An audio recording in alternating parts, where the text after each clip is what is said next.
We typically see improvements in time for direct patient care of around a fifth of time, from typically 25% to 45% after these changes. That reinvestment leads to the improvements in safety, quality and productivity. And these in turn lead to improvements in patient experience.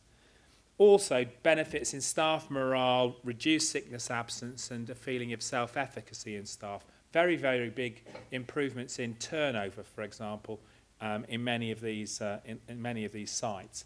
And along the way, over 60,000 staff in the NHS so far have been involved in an improvement programme and have gained a set of skills they can apply to new problems.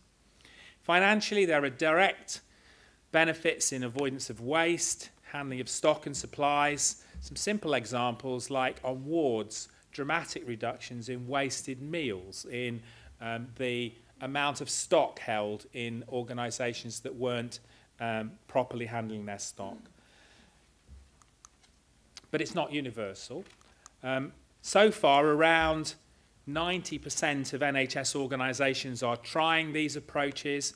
In the case of the most well-sustained and most mature of these approaches, the work based on the ward, around 50% of all wards in England today are now using the productive ward. And if you go into hospital, you're likely to see through visual management on the walls of those wards and on the doors of all of the cupboards and sluices in the places that you'll visit, examples that show that the classical principles of visual management, so 5S'ing, the things that you'll know about from Lean and Six Sigma, are being applied. We tend to avoid using Lean and Six Sigma jargon, and we tend completely to avoid Japanese, the use of Japanese terms in our approach, because we've co-produced this hand in glove with clinical staff, and we've found that in general that hasn't been to them as acceptable as using the descriptions that they've developed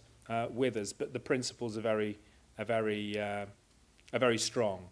There's inevitably a strong resistance in people being told what to do, but they have found ways of being able to use these tools to reorganize care for themselves.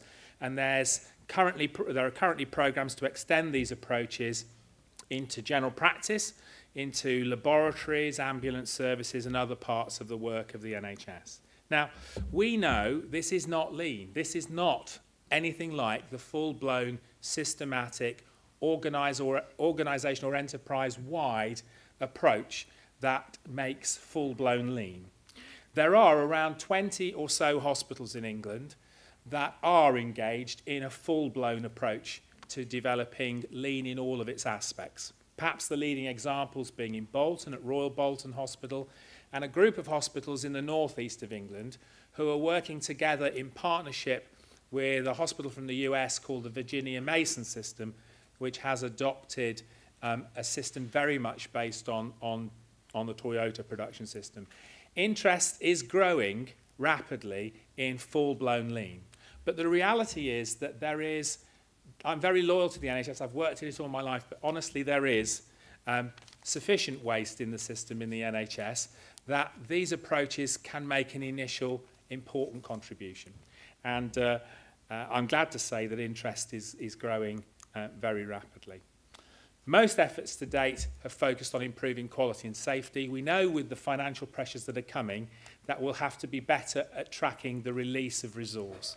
But I would like to say that it's great to see so many parts of the public sector engaging in this work, and we're keen to learn from others and to share our experiences to see if they're useful to you. Thank you very much.